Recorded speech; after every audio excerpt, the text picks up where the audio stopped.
The commemorative plaque from the Secretary of Defense, thanking me for my service during the Iraq logistics crisis, hit the floor with a metallic clang as Sophie from HR dropped the cardboard box on my desk. I watched the corner chip off, same way my 21-year career just had. "He's got an MBA," Sophie said, not looking me in the eye while gesturing toward the kid standing in my doorway. "You'll understand.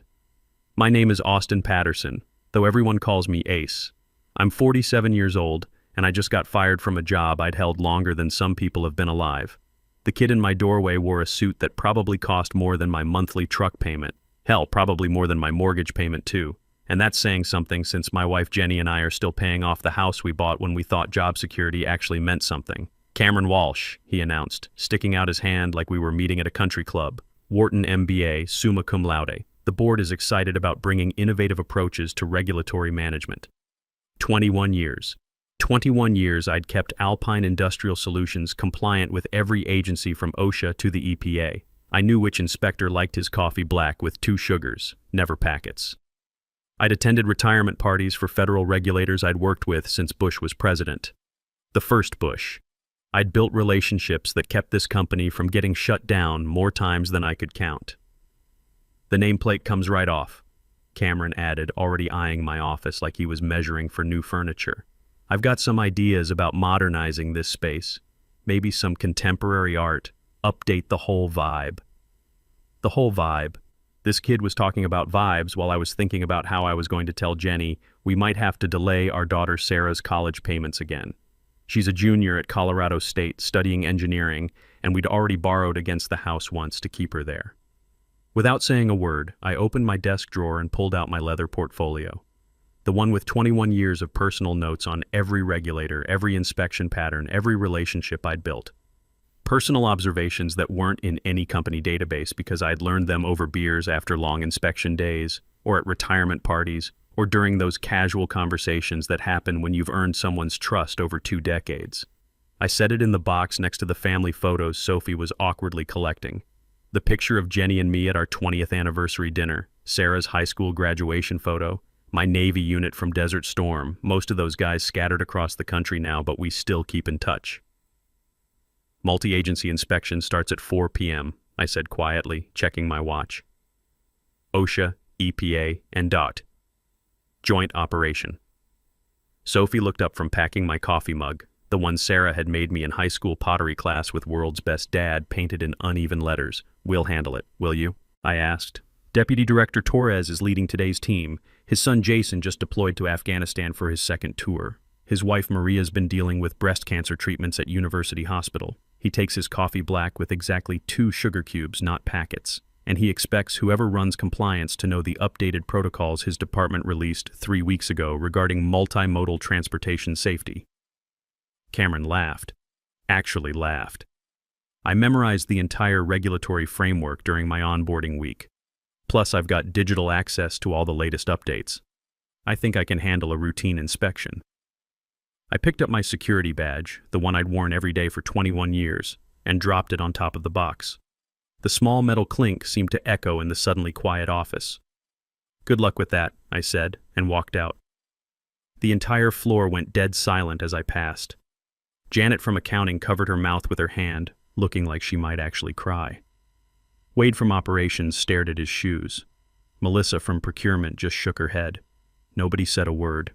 Not one person spoke up for the guy who'd kept their jobs safe for over 2 decades, who'd made sure this company never faced the kind of violations that could shut us down permanently. I understood why they stayed quiet. Everyone's got mortgages, car payments, kids to think about. In this economy, you don't stick your neck out for someone who's already been chopped. Still stung, though. By 3:30, I was sitting in my F-150 in the parking lot, watching government vehicles pull up to the building. 3 black SUVs and a sedan. That was Torres' full inspection team, which meant this wasn't routine at all. This was serious. Rain started hitting my windshield as my phone buzzed with panicked texts from former colleagues. What do we do about the hazmat storage protocols? Where are the DOT compliance certificates? Cameron's asking for the EPA variance documentation but can't find it. I didn't respond. Let them figure it out. Let Cameron put that Wharton MBA to work. At 3:52, Preston Caldwell's assistant came running out the front doors like the building was on fire. scanning the parking lot with desperate eyes. Caldwell, the board chair who'd been with Alpine for exactly 4 months and thought he knew better than everyone who'd been here since the Clinton administration. When she spotted my truck, she ran across the wet pavement in her heels, splashing through puddles like some kind of corporate disaster movie. I rolled my window down just enough to hear her gasping for breath. "Please, Ace." Torres walked out. He refused to even start the inspection. Cameron tried showing him his diploma, and Torres just turned around and left. Said he wouldn't waste federal resources on amateur hour. The CEO authorized me to offer anything. Anything. I checked my watch. 3:55. How's that MBA working out for everyone? Look, if you've ever been thrown under the bus by people who thought credentials mattered more than results, you know exactly how this felt. That moment when they realized they just made the biggest mistake of their careers. Pure satisfaction. The inspection team is giving us exactly 20 minutes to get you back in that building, or they're issuing a critical violation notice, she pleaded, rain dripping off her nose. Do you have any idea what that would do to our stock price? To everyone's jobs? I stared at the rain-streaked windshield, thinking about Jenny at home, probably starting dinner, not knowing our world had just turned upside down, thinking about Sarah's tuition bill that was due next month, thinking about the 401k I'd been building for 21 years that suddenly felt a lot less secure. But mostly thinking about Deputy Director Jimmy Torres walking out of that building because some kid with an MBA thought a piece of paper mattered more than the relationship I'd built with him over 2 decades. Let me back up and tell you who I am. Austin Patterson, former Navy logistics officer, 21 years keeping Alpine Industrial Solutions out of trouble. No fancy degree, just real-world experience managing supply chains under hostile fire and Desert Storm, then transitioning that knowledge to keep a manufacturing company compliant with more federal agencies than most people know exist. I started at Alpine right after my military service ended, working my way up from safety coordinator to director of regulatory affairs. When you're dealing with heavy equipment manufacturing, you're talking about regulations thicker than the Denver phone book. One major violation can shut down production lines, trigger congressional hearings, or cost millions in fines that could bankrupt a company overnight. The day before my public humiliation started with signals I should have read better. People avoiding eye contact in the hallways. My assistant Lisa's desk suddenly empty when I came in Monday morning. When I asked Wade about her, he just mumbled something about her being reassigned to special projects. Red flag number 1, but I figured it was just more corporate reorganization nonsense. Then came the executive meeting where CEO Garrett Mills kept talking about bringing fresh perspectives to regulatory management and modernizing our approach to federal compliance, while dodging every direct question I asked about budget allocations and staffing changes. Red flag number 2. That evening, Wade texted me something that should have been a neon warning sign. "Sorry about tomorrow, man. Wasn't my call. You know I got your back, but this came from way above my pay grade." Red flag number 3, and I still walked into that office the next morning thinking it was just another day. Nothing prepares you for getting stabbed in the back by people you've made rich for over 2 decades. Now I sat in my truck, rain drumming on the roof like machine gun fire, while Caldwell's assistant begged me to save the company that had just thrown me away like yesterday's newspaper. "Torres said he's dealt with compliance directors who learned the job from textbooks before," she continued, desperation making her voice higher. "He said it never ends well. He only works with people who understand that federal inspection is about relationship and trust, not regulations and procedures." "Smart man," I said. "I've been telling management that for 21 years. The inspection team said if we don't have proper compliance leadership in place within 15 minutes, they'll recommend our facility for enhanced scrutiny status. That means surprise inspections every 60 days instead of annual reviews. It means production delays. It means our defense contracts get reviewed." She was painting the picture, but I already knew what enhanced scrutiny meant. I'd helped other companies dig out from under it. Some never recovered. "Please, what do you want?" "Chief Compliance Officer title, your office back, double your salary. Whatever it takes." I let the silence stretch out while rain pounded harder against my truck. 21 years of loyalty, of working weekends during crisis situations, of flying to Washington on my own dime to maintain relationships with regulatory officials, of missing Sarah's soccer games because some inspector needed personal attention during a critical review. All of it dismissed because Preston Caldwell, who'd been with the company for 4 months, decided we needed someone with academic credentials instead of old-school relationship management. Tell me something, I said finally. Was it Mills' idea to replace me, or did Caldwell push for someone with an MBA? Caldwell led the charge. He kept saying we needed intellectual rigor in compliance, someone who understood modern regulatory frameworks and could implement systematic approaches to federal oversight. Her air quotes told me everything I needed to know. Caldwell, who'd never sat through a single inspection, who'd never had to explain to a federal official why our documentation didn't match our procedures, who'd never built the kind of personal trust that keeps inspectors focused on compliance rather than punishment. 12 minutes, she said, checking her phone. Please, Ace. What's it going to take? The question hung in the air between us while rain drummed against the roof of my truck. What did I want? I wanted more than just my job back. I wanted them to understand that experience isn't something you can download or learn from a textbook. I wanted Caldwell to personally acknowledge that he'd almost destroyed a company because he confused credentials with competence. But mostly, I wanted to make sure this never happened again. I want Executive VP of Regulatory Affairs and Operations, reporting directly to the CEO, I said, my voice steady despite the adrenaline pumping through my system. 65% salary increase, my corner office back. And I want Cameron to work as my assistant for 12 months minimum to learn how regulatory relationships actually function in the real world. Done, she said without hesitation. Anything else? One more thing. I want Caldwell to personally apologize in front of the full board of directors for nearly destroying this company's federal standing. She hesitated for the first time, rain dripping off her chin. I don't know if... Then enjoy explaining to shareholders why we failed a joint federal inspection and got placed on enhanced scrutiny status. Enjoy explaining why our defense contracts are under review and why our stock price is about to crater. 8 minutes later, I walked back into that building, my boots echoing off the marble floor like I owned the place. Which, in a way, I guess I did now.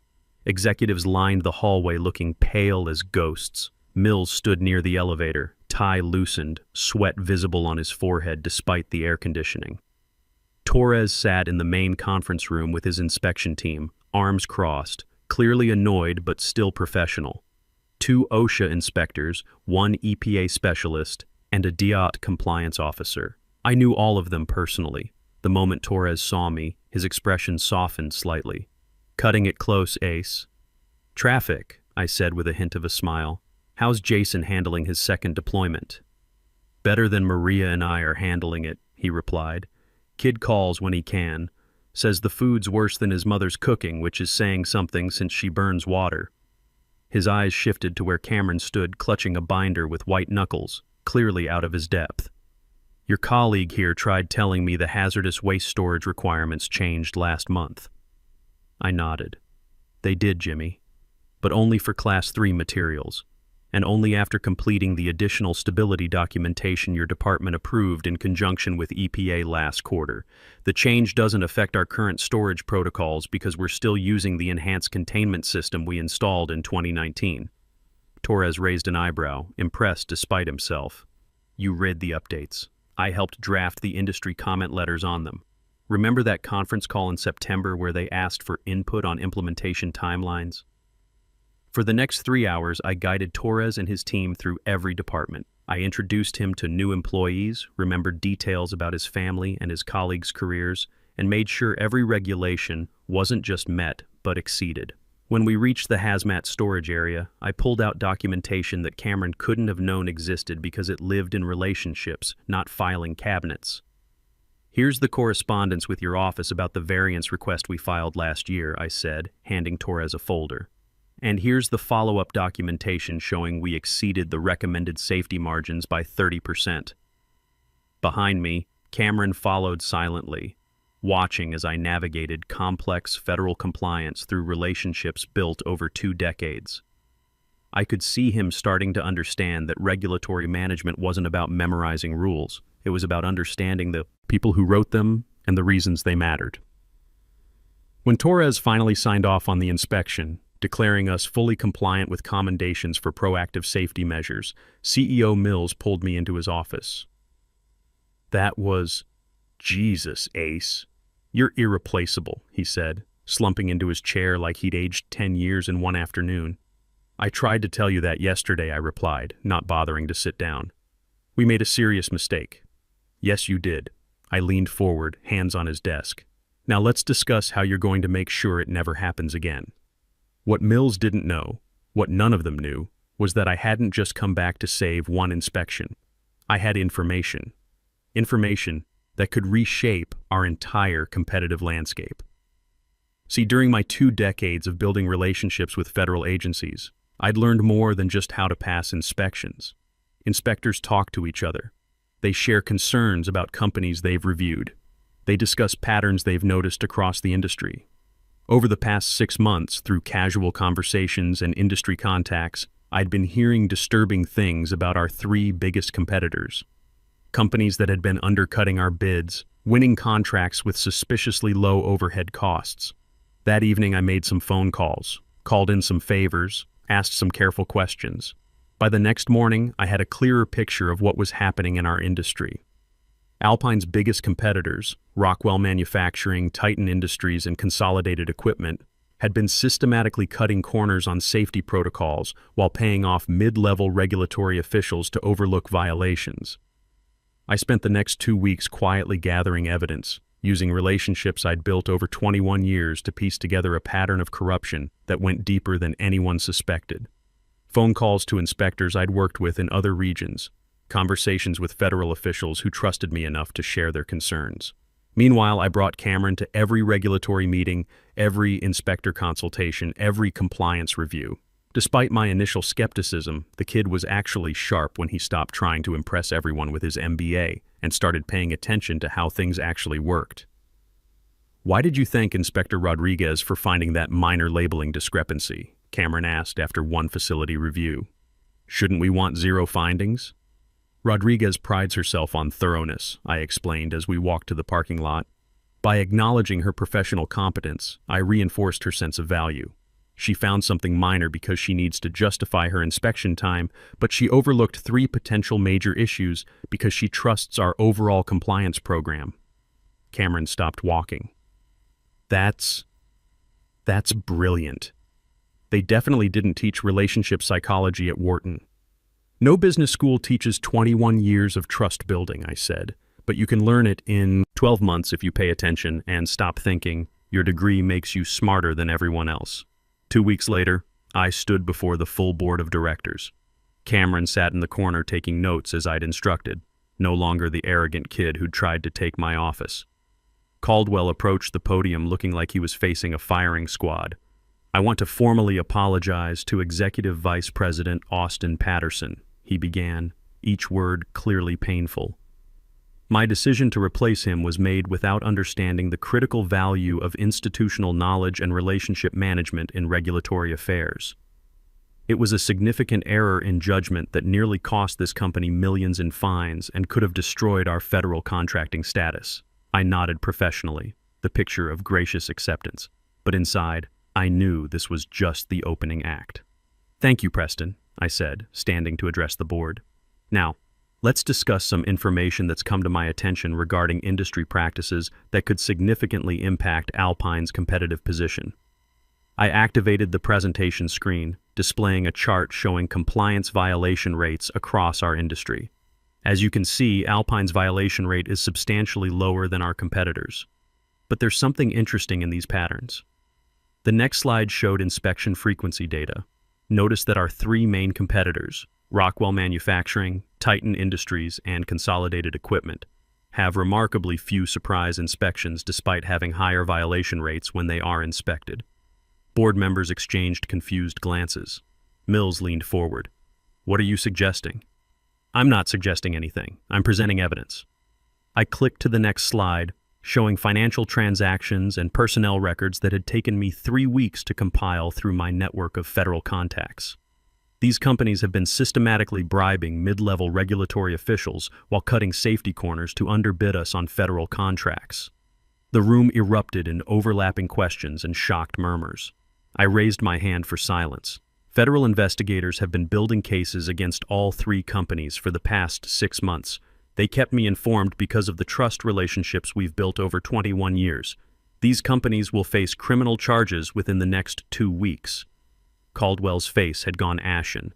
If this becomes public, their stock prices will collapse. Yes, they will, I agreed calmly. Which brings me to Alpine's strategic response.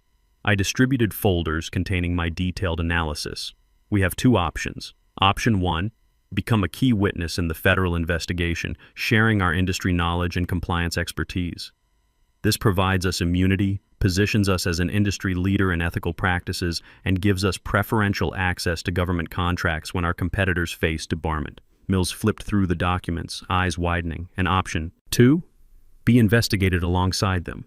Without someone federal agencies trust vouching for our integrity, investigators might assume similar practices across the entire industry. The silence stretched uncomfortably before Torres spoke up via speakerphone from Washington.